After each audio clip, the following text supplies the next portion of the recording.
민수기 제 6장.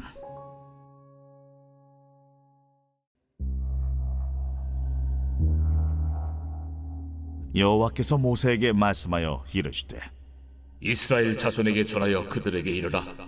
남자나 여자가 특별한 소원 곧 나실인의 소원을 하고 자기 몸을 구별하여 여호와께 드리려고 하면 포도주와 독주를 멀리하며 포도주로 된 초나 독주로 된 초를 마시지 말며 포도즙도 마시지 말며 생포도나 건포도도 먹지 말지니 자기 몸을 구별하는 모든 날 동안에는 포도나무 솟아는 씨나 껍질이라도 먹지 말지며 그 소원을 하고 구별하는 모든 날 동안은 삭도를 절대로 그의 머리에 대지 말 것이라. 자기 몸을 구별하여 여호와께 드리는 날이 차기까지 그는 거룩한즉 그의 머리털을 길게 자라게 할 것이며 자기의 몸을 구별하여 여호와께 드리는 모든 날 동안은 시체를 가까이 하지 말 것이요 그의 부모, 형제, 자매가 죽은 때라도 그로 말미암아 몸을 더럽히지 말 것이니 이는 자기의 몸을 구별하여 하나님께 드리는 표가 그의 머리에 있음이라. 자기의 몸을 구별하는 모든 날 동안 그는 여호와께 거룩한 자니라. 누가 갑자기 그 곁에서 죽어서 스스로 구별한 자의 머리를 더럽히면 그의 몸을 정결하게 하는 날에 머리를 밀 것이니 곧 일곱째 날에 밀 것이며 여덟째 날에 산비둘기 2마리나 집비둘기 새끼 2마리를 가지고 회막문에 와서 제사장에게 줄 것이요 제사장은 그 하나를 속죄제물로 하나를 번제물로 드려서 그의 시체로 말미암아 얻은 죄를 속하고 또 그는 그날에 그의 머리를 성결하게 할 것이며 자기 몸을 구별하여 여호와께 드릴 날을 새로 정하고 1년 된 순양을 가져다가 속건제물로 드릴지니라. 자기의 몸을 구별한 때 그의 몸을 더럽혔은즉 지나간 기간은 무효니라. 할렐루야. 사랑하는 열린문교회 성도 여러분, 지난밤도 주님 주신 은혜와 평강 가운데 단잠 주무셨습니까? 아침을 깨우는 말씀, 화요일 이 아침에 주님께서 저와 여러분에게 주시는 말씀은 민수기 6장 1절로 12절까지의 말씀입니다. 오늘도 주시는 살아계신 하나님의 말씀을 통하여 저와 여러분의 삶 가운데, 우리가 오늘의 삶 가운데서 지켜내야 하는 분명하고도 선명한 성경적 기준이 세워지길 원하며 또한 그 기준대로 살아내심으로 주님께 영광이요 저와 여러분의 삶 가운데 가장 복되고 귀한 오늘의 삶이 되었으면 좋겠습니다. 오늘 본문의 제목을 매일 성경의 해설자는 자기를 하나님께 드린 사람이라는 제목을 붙였는데요. 말 그대로 오늘 본문에 나오는 나실인에 대하여 의미하는 제목입니다. 나실인 하면 여러분 모두가 기억나는 인물이 아마 삼손일 거라는 생각이 드는데요. 삼손은 그 부모의 소원에 의해 나실인으로 태어나 결국에는 오늘 이 민수기에서 규정하는 온갖 규례들과 규정을 따라야 하는 삶을 살았습니다. 그러나 우리가 잘 알고 있는 삼손의 이 내러티브 안에서 삼손은 그와 같이 나실인으로 구별되어 부름을 받고 하나님께 서원한 자였지만 하나님의 말씀과 규례를 조금도 지키지 않고 늘 자기 멋대로 어기며 살다 결국엔 그의 최후에도 삭도를 머리에 대지 말아야 하는 그 나실인의 그 규례를 어김으로 말미암아 여호와 하나님께서 주셨던 그 힘을 잃어버리고 결국에는 비참한 최후를 맞이하게 되었음을 우리가 모두 알고 있습니다. 오늘 민수기의 이 말씀처럼 결국에는 이 나실인이라는 것은 모두가 나실인으로 되어지는 것이 아니라 자원하여 서원한 자들에게 주어지는 특별한 칭호였고 그리고 특별한 어떤 이 대상이었음에 대해서 우리는 알고 있는데요. 1절 보면 여호와께서 모세에게 말씀하여 이르시되 이스라엘 자손에게 전하여 그들에게 이르라. 남자나 여자가 특별한 서원 곧 나실인의 서원을 하고 자기 몸을 구별하여 여호와께 드리려고 하면 이라고 오늘 말씀이 시작되는데요. 아까도 이야기한 바와 같이 모두가 나실인으로 부름받는 것은 아니지만 특별히 스스로가 서원하여 하나님 앞에 나실인이 되고자 한다면 이라고 하며 조건을 붙이고 그 이후에 결국에는 나실인으로서 하나님께 몸을 드린 자들이 구별되어 하지 말아야 되는 그 규례들과 율법들에 대해서 가르쳐주는 장면을 보게 됩니다. 첫 번째가 무엇이냐면 포도주로 된 초나 독주, 결국에는 포도주를 입에 대지 말 것에 대해서 말씀하시고 또한 이 이 포도나무 소사는 씨나 껍질이라도 먹지 말라라고 이야기합니다. 왜 포도나무에 대해서 주님께서는 이 포도 열매를 그에게 입에 대지 말라 하셨는지에 대해서 우리가 잘 이유는 모르겠지만 하나님께서는 어쨌든 그에게 당시에 흔히 접할 수 있었던 이 포도 열매, 그 소산, 그리고 그 포도로 담근 술에 대해서 먹지 말라는 규정을 주시더라는 것이고, 그 다음에 5절을 보면 그가 구별하는 모든 날 동안 삭도를 절대 그의 머리에 대지 말라, 말 그대로 머리를 자르지 말라라고 규정하더라는 것입니다. 그리고 그 다음에는 시체를 가까이 하지 말라고 이야기하더라는 것이죠. 이와 같이 나시린에게 결국에 주님께서 이와 같은 규례들과 규정들을 주셨지만, 우리가 잘 알고 있는 삼손은 이 모든 규례를 그리고 이 규정을 다 어겼던 자로도 유명했었던 것이죠. 우리가 이와 같은 규정을 보면서 나는 나시린으로 서원하지도 않았는데 굳이 이와 같은 규정이 나에게 무슨 의미일까라고 의아해하거나 생각하는 분이 계실지 모르겠습니다. 그런데 이 구약 성경에서는 스스로 기꺼이 나시린이 되고자 서원한 자에게 주어지는 이와 같은 규례라고 이야기하고는 있지만, 성경의 세계관을 보면 하나님께서는 우리들에게 끊임없이 하나님 앞에 성장을 추구하며 그리고 구별된 자로서의 삶을 살아야 될 것에 대해서 하나님께서는 명령하십니다. 굳이 구약 성경에서는 나시린이 되기를 서원한 자라고 규정하지만, 이것은 단순히 어떤 소수 특권층에게 해당되어지는 일이 아니라 그리스도인이라면 모두에게 해당되어지는 부르심이다라고 우리 오늘날을 살아가는 그리스도인들은 우리에게 적용하는 것이 옳다라는 것을 우리는 알아야 할 것입니다. 어떤 이들은 성도와 제자라는 이 구분이 있을 것이다라고 생각하는 이들이 있습니다. 언젠가도 이야기했지만 제가 신학교 시절에 어떤 교수님께서 성도와 제자가 구별될 수 있는지, 그리고 따로 존재하는 개념인지에 대해서 물은 질문에 대하여 저는 그 대답하기를, 성경을 읽어보니 성도와 제자라는 개념은 따로 분리된 개념이 아니라 성도가 되는 순간 우리는 곧 제자가 되는 것이고, 성도가 되는 순간 우리는 곧 주를 위해 그 사명의 부르심을 입은 자이기에 성도와 제자는 구분될 수 없고 구별될 수 없다라는 답변을 드렸었던 기억이 있습니다. 여러분, 그렇습니다. 구약의 예수 그리스도로 인하여 구속함을 받은 우리를 주님께서는 거룩한 백성이다라고 이야기했고, 그리고 거룩한 자, 즉 구별된 자의 삶을 살아내야 하는 존재, 그리고 끊임없이 주님 앞에 성숙과 정결을 추구해야 되는 존재라고 성경 우리들에게 규정하더라는 것이죠. 그렇기 때문에 구약 성경에서 서원하여 나시린이 되기로 했다라고 하는 자들에게 주어지는 이와 같은 규례는 결국에는 오늘날의 모든 그리스도인들에게도 적용할 수 있어야 된다라는 것입니다. 그런데 우리가 또 오해하지 말아야 되는 두 번째는, 우리 모두가 나시린으로서의 부르심을 입은 자들이라 하여 결국에는 구약 성경 민수기에서 이야기하는 이와 같은 규례들을, 율법들을 모두 있는 그대로 적용해야 되냐라고 묻는다면 저는 그렇지 않다라고 이야기하고 싶습니다. 사실은 교회의 어떠한 문화나 어떠한 규정, 일들, 이런 어떠한 하나의 일련의 이 컨텍스트 안에서 술에 대해서 저는 엄히 우리 교회 교인들에게 금할 것에 대해서 권고하나, 그것을 단순히 어떤 구원의 문제라든가 율법의 문제로 가르치는 이 어떤 이슈는 아님에 대해서 분명히 하였습니다.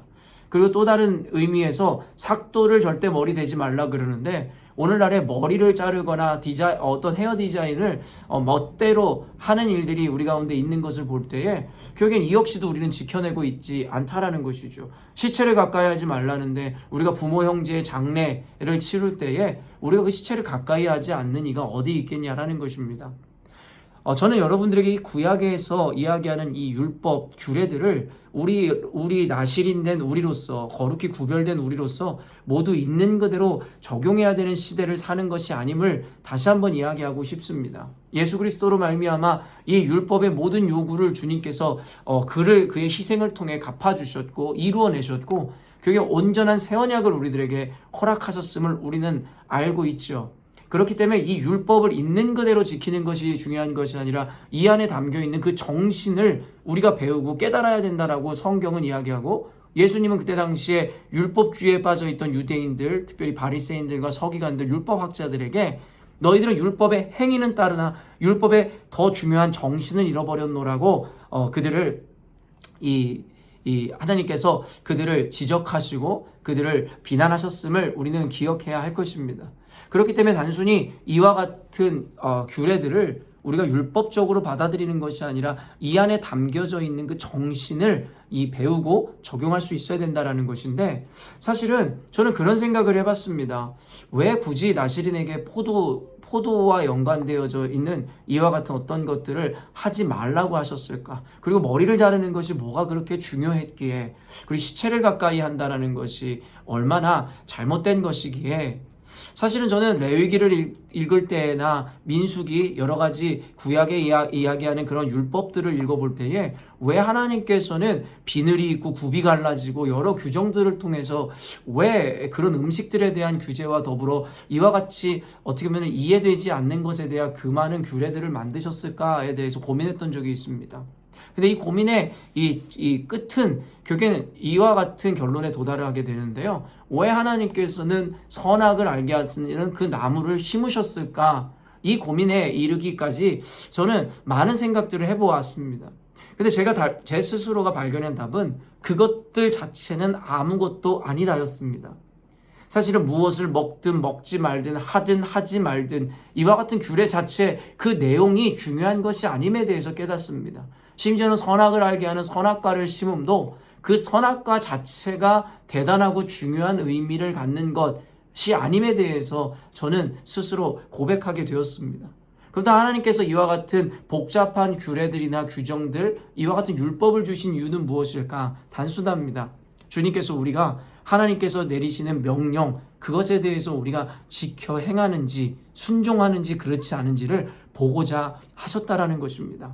어떻게 보면 아무것도 아닌 것 같아 보이는 명령부터 시작하여 누구나 감히 감당하기 어려울 법한 그와 같은 명령들, 그 가운데서 우리가 작은 것에 순종하는지 아니면 우리 스스로 감당하기 그 어렵고 버거운 것에 대해서 우리가 순종해내는지, 하나님께서는 갖가지 형태의 시험을 통해서 우리를 시험하길 원하셨고 우리의 믿음과 순종을 보기를 원하셨다라는 것입니다. 우사라는 자를 기억하실 것인데, 하나님의 언약궤가 예루살렘을 향하러 갈 때에 그 언약궤를 실은 이 소가 요동치자 언약궤가 이 땅에 떨어지려 할 때 그것을 붙잡았다는 이유 때문에 죽었던 우사.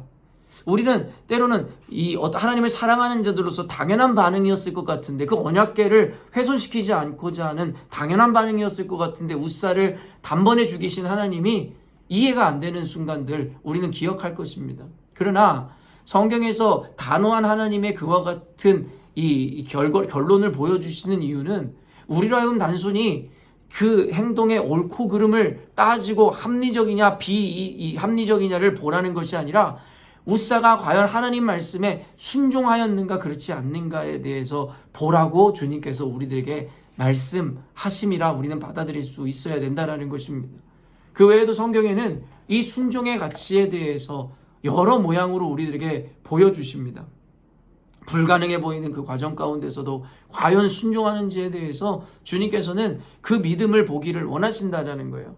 그래서 사무엘서에서는 하나님께서 원하시는 것은 제사가 아니라 순종이라고 이야기하더라는 것입니다. 사랑하는 열린문교회 성도 여러분, 말씀을 정리해보자면 결국에는 레위기에 나오는 그 규례나 율법, 지금도 그것을 지켜내는 교회, 그리스도인은 아무도 없을 것입니다. 그러나 너무나도 신기하게도 오늘날의 그리스도인들이나 종교인이라고 자처하는 자들은 예수님께서는 실상은 모든 율법을 완성시킴으로 말미암아 이와 같은 율법적 구속에서 우리를 자유케 하셨다라고 이야기하는데, 저마다 이 구약이나 레위기에서 이야기하는 율법과 규례들이 아니라 자신들이 만들어낸 문화나 자신들의 어떠한 개념 안에서 또 다른 모양의 율법을 만들고 규례를 만들어 사람들을 억누르고 억압하고 그로 인해서 사람들을 판단하는 일들을 자행해 왔습니다. 그렇기 때문에 이와 같은 성경의 세계관과 기준 안에 이제는 우리는 더 이상 사람들이 만들어내는 율법이나 형식에 묶이는 것이 아니라 그 안에서 하나님께서 성경에서 요구하셨던 그 율법의 정신, 바로 하나님 앞에 믿음으로 순종하는 그 가치를 우리는 깨달을 수 있어야 된다는 것입니다. 사랑하는 열린문교회 성도 여러분, 아까도 이야기했지만 나시린은 오늘날의 목회자나 그 어떤 자들을 의미하는 바가 아니라 예수를 구주로 믿고 그로 인하여 구원을 얻은 모든 성도들에게 우리 모두가 구별된 나실인과 같이 거룩한 존재로 나아가야 할 것에 대해서 주님께서는 말씀하시고, 또한 오늘 민수기에서 그 구별된 나실인들에게 주는 그 규례를 통해서 우리가 배워야 하는 것은 무엇이냐면, 단순히 이것을 이 근본주의자들처럼 문자 그대로 받아들이라는 것이 아니라 그 안에 담겨져 있는 이 순종의 정신을 배우고 결단하여 적용해내라고, 살아내라고 주님께서 말씀하시더라는 것입니다. 성령께서는 지금도 역사하심으로 저와 여러분에게 선한 부담감을 주시고 우리로 하여금 결국에는 하나님 앞에 지켜내야 되는 그 도리에 대해서, 그리고 삶의 적용에 대해서 끊임없이 말씀하신다고 생각합니다. 어쩌면 저에게 주시는 그 정도와 이 영상을 보는 여러분들에게 요구하시는 그 정도는 다 다를지 모르겠으나, 분명한 것은 어떤 것은 옳고 어떤 것은 그르다의 개념이 아니라 저와 여러분 각자에게 말씀하시는 그 주님의 말씀과 그 부담감, 부르심 앞에 우리는 순종의 은혜를 이 하나님 앞에 깨닫고, 그리고 그 순종의 의미, 그리고 순종의 그 가치를 우리들의 삶을 통해서 나타낼 수 있어야 한다는 것입니다. 그렇기 때문에 오늘 말씀을 단순히 율법적으로 받아들이는 것이 아니라 구별된 자, 거룩한 자, 나시린으로서의 사명을 갖고 있는 저와 여러분이 하나님께서 말씀하시고 우리에게 주시는 부담감, 사명 앞에 우리는 묻거나 따지는 것이 아니라 그것에 대해서 온전히 순종할 수 있음에 대해서 우리가 오늘 깨닫고 삶에 구체적으로 적용할 수 있어야 할 것입니다. 오늘 말씀을 통해서 거룩하고 구별되이 부름을 받은 저와 여러분의 삶 가운데 오늘 주님께서 말씀하시는 그 규례 명령대로 각자에게 주시는 그 말씀과 그 적용점들에 대해서 온전히 순종해 내심으로 하나님께 인정을 받고 주님께 영광을 돌려드리는 삶뿐만 아니라 나시린들에게 주셨던 하나님의 그 축복을 온전히 받아 누리는 저와 여러분이 되었으면 좋겠습니다. 함께 기도하겠습니다. 사랑하는 하나님 아버지, 감사합니다. 오늘 말씀을 통해서도 다시금 우리가 하나님 앞에 구별된 나시린으로서의 부르심 앞에 서 있음을 보게 됩니다. 하나님, 그것은 어떤 누군가에게만 요청되어지는 일이 아니라 끊임없는 성숙과 갈망을 소망하라고 말씀하시는 그 주님의 부르심 앞에 우리 모두가 나시린으로서의 부르심이 있는 줄을 깨닫습니다. 또한 그와 더불어 나시린들에게 주었던 이와 같은 규례와 율법 가운데 단순히 우리 스스로의 삶을 율법으로 묶거나 구속하자가 아니라 하나님께서 각자에게 주시는 부담감과 그 거룩한 사명 앞에 전심으로 순종해야 될 것이라는 것에 대한 그 율법의 정신을 깨닫고 적용하는 오늘이 되었으면 좋겠습니다. 하나님 아버지, 주의 말씀 앞에 믿음으로 반응하고 순종한 자들의 삶을 결코 잊지 아니하시고 축복하시는 주님의 은혜가 오늘도 이 말씀을 듣고 각자의 적용으로, 각자의 순종의 모양으로 주님 앞에 나아갈 우리 성도들의 삶 가운데 하나님의 축복이 온전히 임하는 오늘 하루가 되기를 원합니다. 감사드리며 거룩하신 예수님의 이름으로 기도합니다. 아멘.